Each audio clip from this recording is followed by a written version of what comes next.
Welcome all of you Abhyudaya prelims crash course में आप सभी का स्वागत है।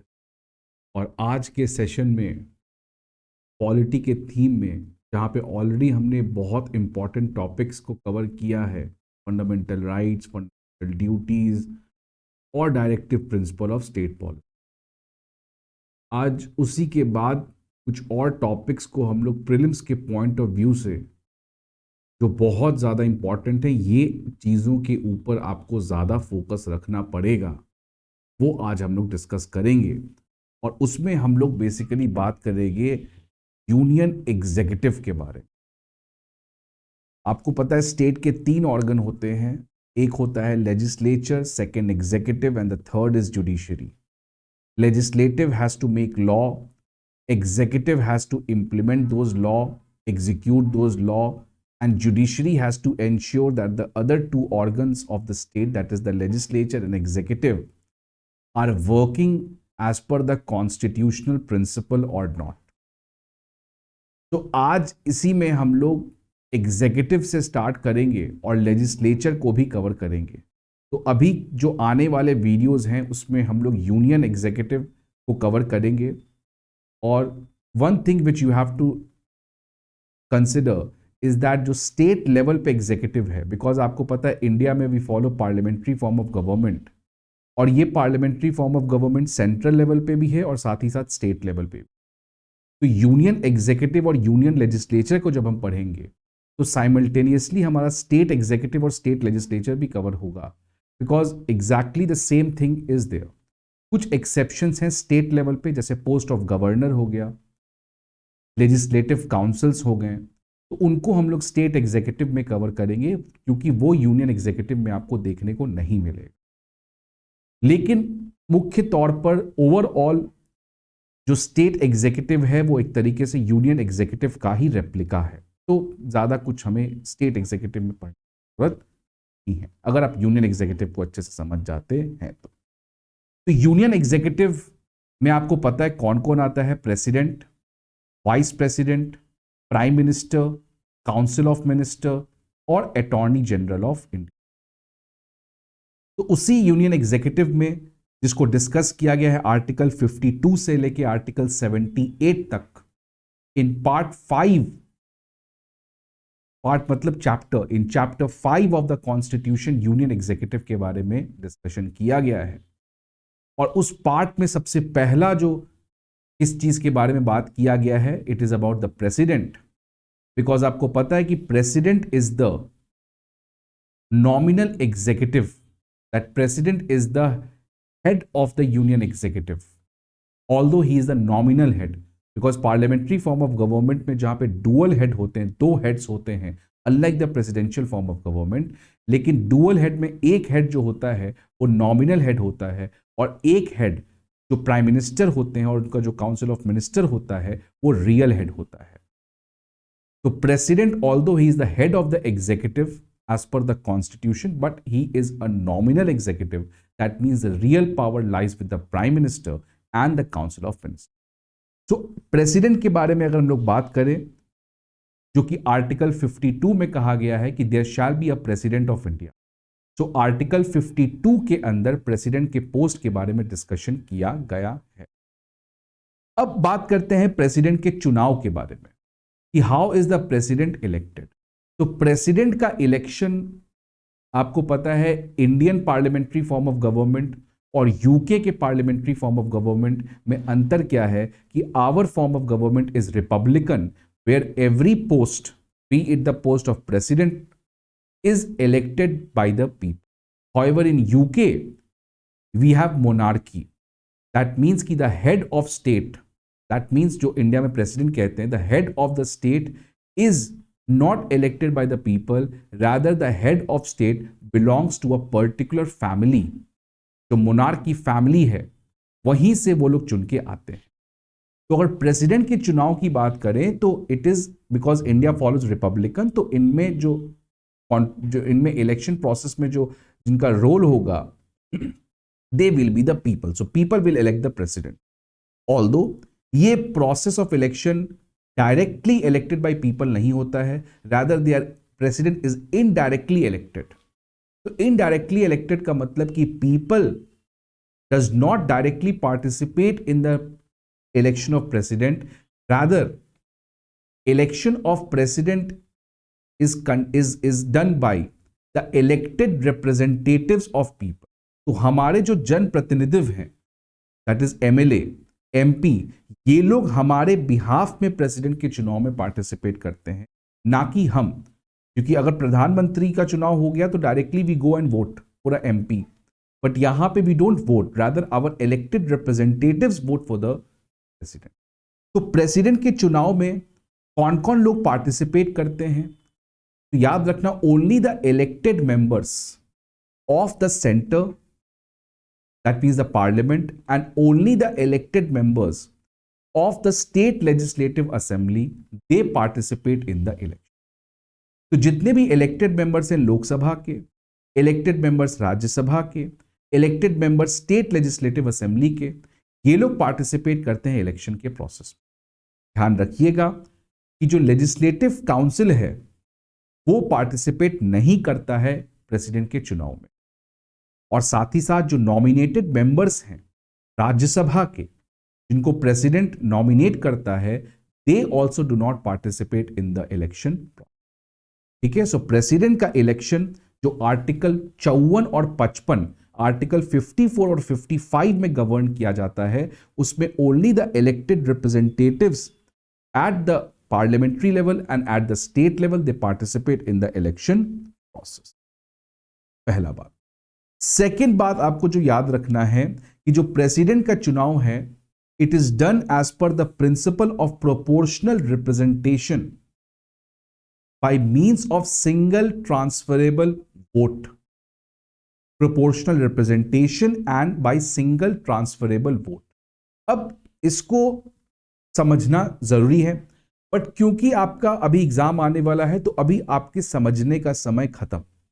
अभी आपको ये एज इट इज प्रीलिम्स में क्वेश्चन पूछेगा तो आपको अभी याद रखना है, बिकॉज अभी आप जब से समझ के एग्जाम के लिए तैयारी करोगे तो टाइम इज नॉट राइट, ये गलत स्ट्रैटेजी हो। इसलिए अभी क्या है कि जो भी चीज आप समझ चुके हो ठीक है, जो चीज नहीं समझ चुके हो वो बहुत इंपॉर्टेंट है, तो उसको आप अपने दिमाग में बैठा लो, बिकॉज जो क्वेश्चंस आएगा वो बहुत सरल, बहुत आसान, वो डायरेक्टली वही पूछे।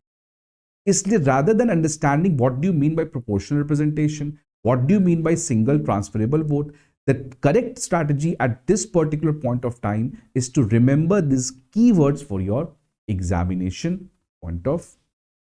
तो प्रेसिडेंट का चुनाव proportional representation by means of single transferable vote होता है, और यह चुनाव सीक्रेट बैलेट से होता है। ठीक है, मतलब योर वोट जिसको आप कर रहे हो वो बाकी लोग को नहीं पता होगा आप किसको वोट कर रहे हो। And how much vote you require absolute majority. Absolute majority का मतलब कि जितने भी लोग वोट किए हैं उसका 50% वोट आपको चाहिए। ठीक है, सो याद रखना, absolute majority of votes is required. Second important point यहां पे क्या है कि किसी भी प्रेसिडेंट या वाइस प्रेसिडेंट के चुनाव से रिलेटेड किसी तरीके का डिस्प्यूट है तो इसको रिजॉल्व कौन करेगा? याद रखना, एमपी एमएलए का चुनाव के समय जो डिस्प्यूट है वो हाई कोर्ट्स देखते हैं। प्रेसिडेंट और वाइस प्रेसिडेंट के चुनाव से रिलेटेड कोई भी डिस्प्यूट है उसको कौन देखता है? हमारा सुप्रीम कोर्ट।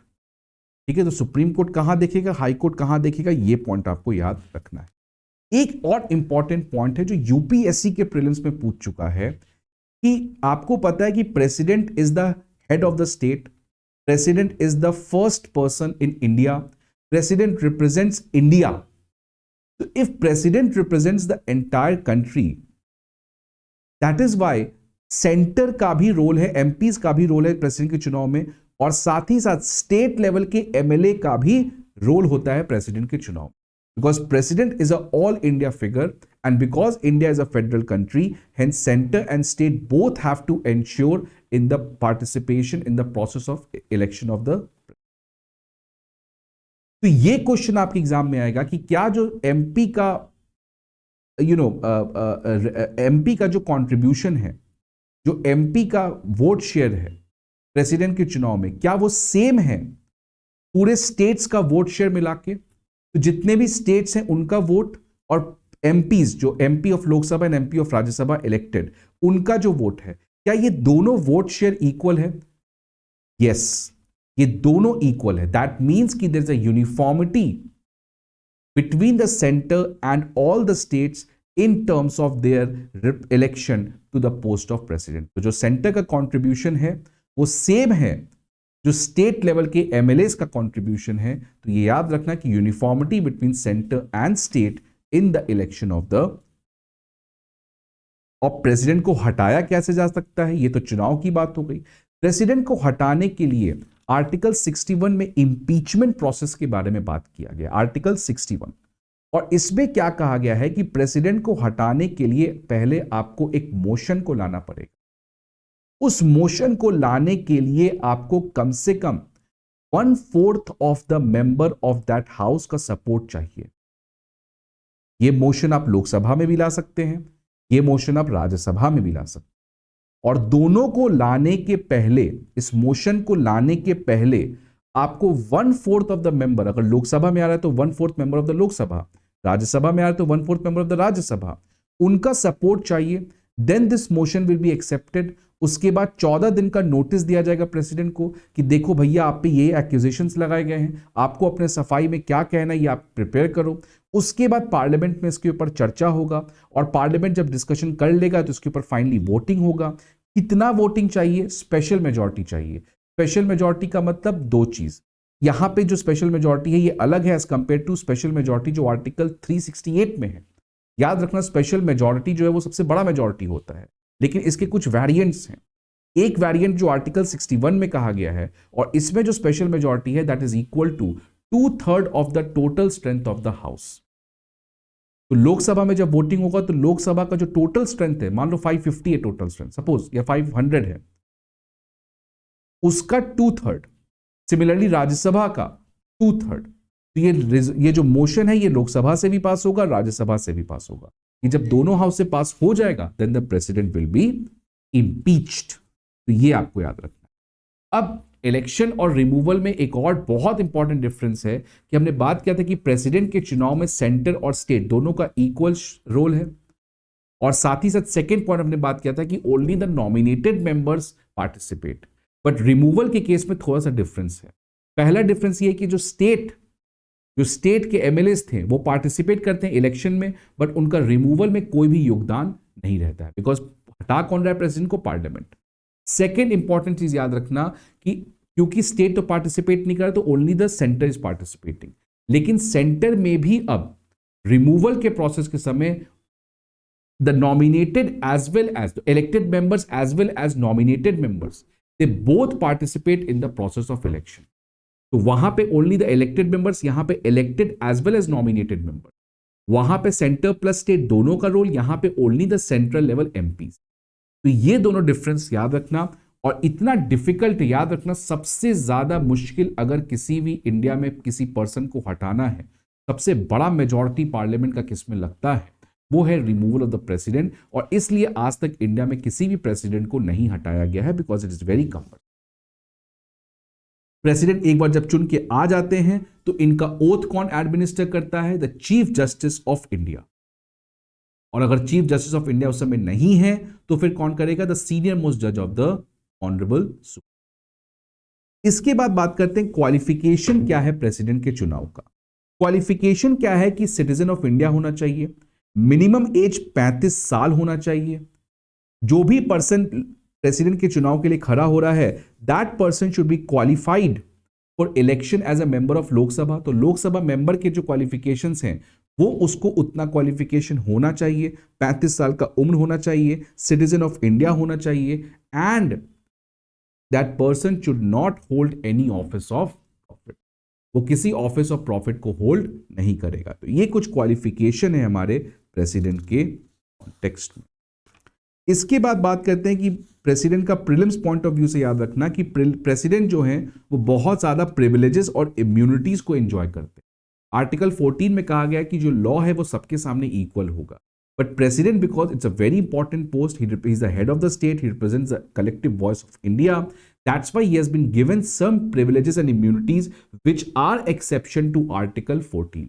और इसमें क्या कहा गया कि कोई भी क्रिमिनल प्रोसीडिंग प्रेसिडेंट के ऊपर नहीं चलाया जा सकता है जब तक वो प्रेसिडेंट है, राइट। सो यहां पे लिखा हुआ है he enjoys personal immunity from legal liability for his official acts, मतलब क्रिमिनल प्रोसीडिंग्स में is immune, he can not be arrested और इम्प्रिजन्ड।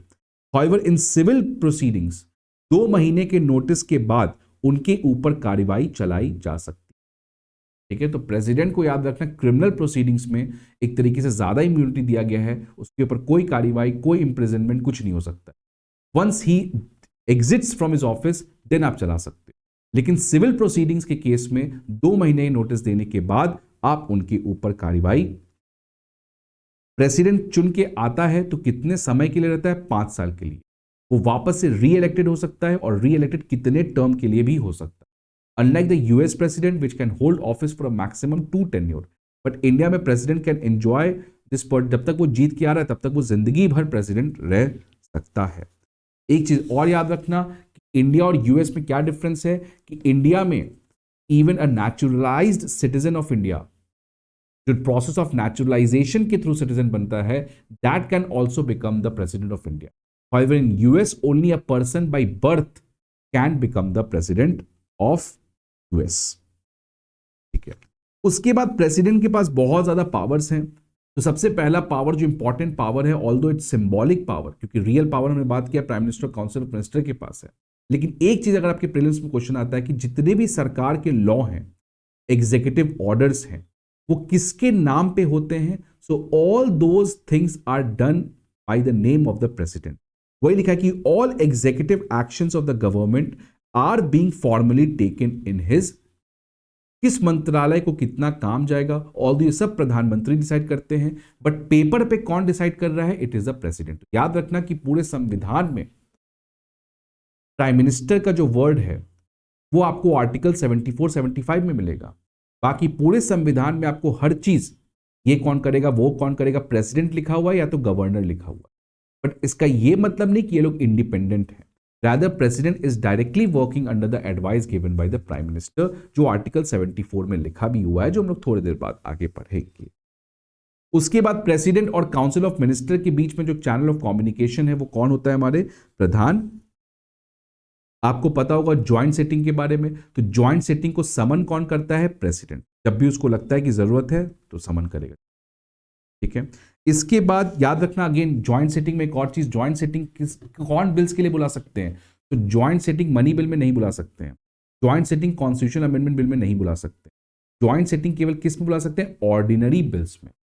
तो ऑर्डिनरी बिल में only joint setting is allowed. कौन इसको समन करता है? प्रेसिडेंट। और इस ज्वाइंट सेटिंग को प्रिसाइड कौन करता है? The speaker of Lok Sabha.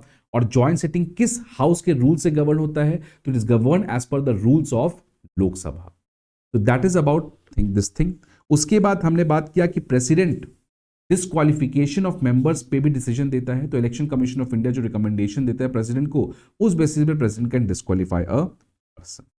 उसके बाद आपको याद रखना कि मनी बिल को इंट्रोड्यूस कर सकते हैं हम लोग। साथ ही साथ आर्टिकल 3 में स्टेट रिऑर्गेनाइजेशन में जो हमने देखा था, तो आर्टिकल 3 में भी अगर आपको मान लो किसी स्टेट का नाम चेंज करना है या किसी स्टेट को बांटना है, तो वैसे कोई भी बिल को इंट्रोड्यूस करने के पहले you need the prior consent of the president.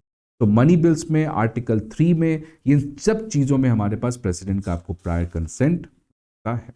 And then obviously he is the head of the military, supreme commander of the defence forces of India, और इमरजेंसी पावर भी है under article 352, 356 and 3। Veto power of the president की बात करें तो अगर आपको पता है इंडिया में कोई भी डिसीजन हमें लेना है, कोई भी लॉ पास करना है, तो लॉ को दोनों हाउस से पास होना पड़ेगा। सेंट्रल लेवल की बात करें, लोकसभा से भी, राज्यसभा से भी, एक्सेप्ट मनी बिल। लोकसभा और राज्यसभा दोनों से पास होगा। फाइनली ये बिल किसके पास पहुंचता है? प्रेसिडेंट के पास। अब प्रेसिडेंट को ऑप्शन 4 हैं, या तो उस बिल को एक्सेप्ट कर सकता है, कोई प्रॉब्लम नहीं है, या तो उसको रिजेक्ट कर सकता है, इसको हम लोग कहते हैं एब्सोल्यूट वीटो। क्या याद नहीं तो वो बिल के ऊपर कुछ करता ही नहीं है, बिकॉज प्रेसिडेंट के ऊपर कोई टाइम लिमिट नहीं है कि उसको इस पर्टिकुलर समय के अंदर एक बिल या ऑर्डर पे साइन करना है। तो कभी कभी प्रेसिडेंट को जब पसंद नहीं आता है वो बिल, तो वो चुपचाप बैठ जाता है उसके ऊपर, he does not do anything. इसको हम लोग कहते हैं pocket veto. And third is president can return the bill for reconsideration. President कह सकता है कि जो आपने बिल भेजा उसमें कुछ प्रॉब्लम है, आप इन बिंदुओं के ऊपर वापस से रिकंसिडर करें और फिर आप हमें भेजें। लेकिन एक इसको हम लोग कहते हैं, पहली बात याद रखना, suspensive veto. So absolute, pocket and suspensive. लेकिन जैसे ही लेजिस्लेचर ने, पार्लियामेंट ने उसी बिल को सेम भेजा वापस प्रेसिडेंट के पास, या चेंजेस करके भेजा, कुछ भी करके भेजा, this time the president is compelled to act और टू फॉलो द और give assent to that particular. तो ये हमारे पास हो गया एब्सोल्यूट, सस्पेंसिव और पॉकेट। ये याद रखना कुछ again prelims point of view से। Absolute veto can not be applied in constitutional amendment bills, because constitutional amendment bills में president has to compulsorily give assent to that bill. और ये हुआ कब है? 24th constitutional amendment act 1970। अगर मैं money bill की बात करूं तो मनी बिल में सस्पेंसिव वीटो नहीं लगाया जा सकता है। मतलब एक बार मनी बिल प्रेसिडेंट के पास आया तो president can either accept it और reject it, but he can not return the bill back for consideration. लेकिन ये हो गया आपके पास कौन से लॉ की बात करें? पार्लियामेंट्री लॉ की। लेकिन अगर स्टेट लॉ की बात करते हैं तो उस केस में प्रेसिडेंट का थोड़ा पावर ज्यादा बढ़ जाता है। अब देखो स्टेट लेवल में क्या होगा, मान लो जैसे बिहार जैसा स्टेट है, तो बिहार जैसा स्टेट में दो बॉडी है, एक लेजिस्लेटिव असेंबली है, एक लेजिस्लेटिव काउंसिल है। तो लेजिस्लेटिव असेंबली क्या करता है? लॉ भेजा, लेजिस्लेटिव काउंसिल ने मान लो उसको पास किया, ये जाएगा किसके पास? गवर्नर के पास। अब गवर्नर के पास ये डिस्क्रिशनरी पावर है कि या तो वो बिल को एक्सेप्ट कर ले, रिजेक्ट कर ले, या कुछ ना करे, या तो रिटर्न कर दे, या नहीं तो गवर्नर के पास एक और ऑप्शन है। गवर्नर को अगर लगता है कि इस केस में प्रेसिडेंट को पूछना चाहिए because this is a very important matter और this matter is not in my jurisdiction, तो in all such matters the governor can even reserve the bill to the president. और जब प्रेसिडेंट उस bill को पढ़ के वापस से रिटर्न करेगा और फिर again state legislative assembly and council will return back the bill with amendments और without amendments, this time the president is again not bound to act as per the advice or as per the things given by the, मतलब अगर मैं बात करता हूं president का suspensive veto over the union legislation वो काफी कम है, because once it is return उसको कंपल्सरी एक्सेप्ट करना पड़ेगा। लेकिन जहां पे स्टेट लेवल्स की बिल की बात आती है वहां पे अगेन अगर वो बिल जाता है उसको वापस से प्रेसिडेंट जो है वो आपका लौटा सकता है। ठीक है, तो ये आपको यहां पे। इसके बाद बात करते हैं हम लोग ऑर्डिनेंस के बारे में। सो ऑर्डिनेंस मेकिंग पावर कहां पे डिस्कस्ड है? आपको आर्टिकल 123 में। और ऑर्डिनेंस क्या है? Temporary law, it is not permanent law, because ये लॉ की वैलिडिटी कब है? 6 महीने plus 6 week, 6 month plus 6 week, उसके अंदर ये वैलिड रहता है। अगर आप एक ऑर्डिनेंस जो कि टेम्पररी लॉ है इसको आप परमानेंट लॉ बनाना चाहते हो तो जैसे ही पार्लियामेंट की सेशन हो तो आप एक नया एक्ट बिल ले आओ और उसको आप पास करवा के act. So ordinance is a temporary break from the normal legislative mechanism in India and it is essentially required to meet emergency situation if all. तो आर्टिकल 123 के अंदर हमारे पास ये पार्ट डिस्कस किया गया है। इसकी मैक्सिमम अवधि कितनी होती है? 6 महीने प्लस 6 वीक्स। और ऑर्डिनेंस को याद रखना, ordinance can not be used to amend the constitution. तो कॉन्स्टिट्यूशनल अमेंडमेंट के लिए हम लोग ऑर्डिनेंस का रास्ता अपना नहीं सकते। इसके बाद बात करते हैं हम लोग pardoning power of the president. Pardoning power of the president का मतलब माफ करना। तो ये एक जुडिशरी के बाहर एक स्पेशल पावर है प्रेसिडेंट के पास और स्टेट लेवल में गवर्नर के पास कि अगर उनको लगता है कि इस पर्सन को काफी ज्यादा खराब जजमेंट दिया गया है या यह पर्सन सुधर बेकसूर है, नेचुरल जस्टिस को फॉलो नहीं किया गया था, this person was not heard properly in the trial, तो उस केसेस में भी हमारे प्रेसिडेंट और गवर्नर दोनों को पार्डन दे सकते। तो पहला होता है हमारे पास पार्डन। पार्डन में हमारे पास क्या होता है आपका कि व्हेन जब उसका पूरा जो एक्यूजेशन उन सबको हटा दिया जाता है, that person is completely held innocent, उसको हम लोग कहते हैं पार्डन। कॉम्यूटेशन में हमारे पास होता है when the quantum when the nature of the punishment changes. तो नेचर ऑफ द पनिशमेंट को मतलब मान लो पहले किसी को फांसी की सजा थी, अब उसको हटा के प्रेसिडेंट ने क्या किया कि अब तुमको फांसी नहीं होगा, तुमको लाइफ इम्प्रिजनमेंट होगा, जिंदगी भर जेल होगा या 14 साल का जेल होगा, एनीथिंग। तो in commutation, in pardoning you are completely proved innocent, कोई केस, कोई चार्ज, कुछ मुकदमा नहीं, आप कंप्लीटली फ्री। कॉम्यूटेशन में आपका जो नेचर ऑफ पनिशमेंट है, तो पहले आपका कैपिटल पनिशमेंट था, अब उसको कहां से चेंज कर दिया गया? Life imprisonment. तो nature of the punishment change. Then comes respite, sorry remission. तो रेमिशन में क्या होता है हमारे पास आपका कि रेमिशन में हमारे पास the nature of punishment remains same, however the quantum of punishment is change. मान लो पहले आपको 15 साल का सजा था, अब वो अभी भी वही सजा है, मतलब जेल के अंदर ही सजा है, लेकिन अब 15 को घटा कितना कर दिया गया? 8 या 10। तो समझो nature of the punishment is same but घटा क्या? Quantum of the punishment. तो ये रेमिशन हो गया। रिस्पाइट, तो रिस्पाइट में क्या होता है हमारे पास, it's same like a remission, इसमें भी आपका नेचर सेम रहता है, क्वांटम को कम कर दिया जाता है, लेकिन रिस्पाइट आपको कुछ स्पेशल सर्कमस्टांसेस में किया जाता है, such as for example a women prisoner behind the bars becomes pregnant और someone inside the jail becomes physically disabled. तो इन कुछ अलग कॉन्टेक्स्ट स्पेशल केसेस के केस में हम लोग आपको रिस्पाइट प्रोवाइड करते हैं। And then finally comes the reprieve. तो रिप्राइव में क्या है कि मान लो कोई पर्सन को कैपिटल पनिशमेंट हो गया और उसको ये पता नहीं है कि that person can still approach the president and can file a mercy petition. तो अब जब सुप्रीम कोर्ट को पता चला कि इसको तो पता ही था इसको फांसी होने वाला है, तो प्रेसिडेंट क्या करते हैं, कुछ टेम्पररी समय के लिए उस फांसी को रोक देते हैं और कहते हैं कि लेट दैट और give the time to that person to approach the president by the help of mercy petition. तो वो इसलिए टेम्पररी रिलीफ है, right. So pardon, commutation, remission, respite, reprieve. अब ये 5 पार्डनिंग पावर है जो आर्टिकल 72 में सेंट्रल लेवल में, और गवर्नर का, बिकॉज गवर्नर के पास ये सेम पावर है, वो कहां पे हमारा आर्टिकल 161 में। तो आर्टिकल 72 में प्रेसिडेंट के पार्डनिंग पावर के बारे में जिक्र है और आर्टिकल 161 में आपको गवर्नर के पार्डनिंग पावर के ऊपर हमारा चीजें मेंशन है।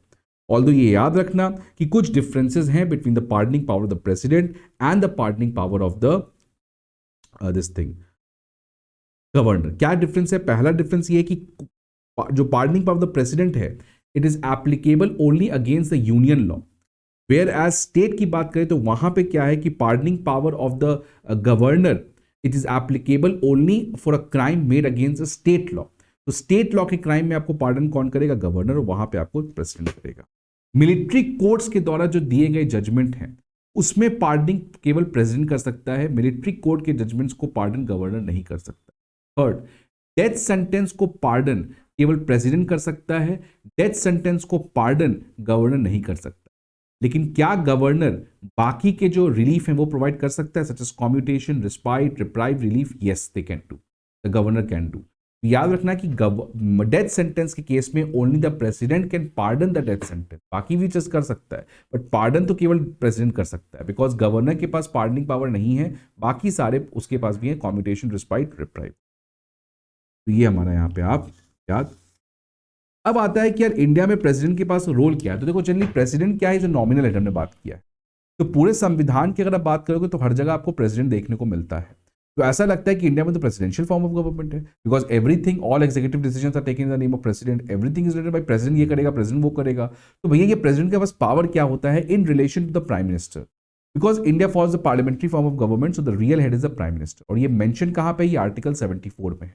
ऑल्दो आर्टिकल 74 में ये चीज नहीं लिखा गया कि इन इंडिया में follow parliamentary form of government, but exactly उससे हमें एसेंस पता चल जाता है। और उसमें यही कहा गया है कि the council of minister led by prime minister will be collectively responsible to the Lok Sabha, will be collectively responsible to the Lok Sabha। ये आर्टिकल 75 में है। आर्टिकल 74 में ये कहा गया है कि the president has to act as per the aid and advice given by the council of minister led by the prime minister। तो ये आर्टिकल 74 में लिखा गया है कि प्राइम मिनिस्टर के एडवाइस के ऊपर ही प्रेसिडेंट को काम करना पड़ता है।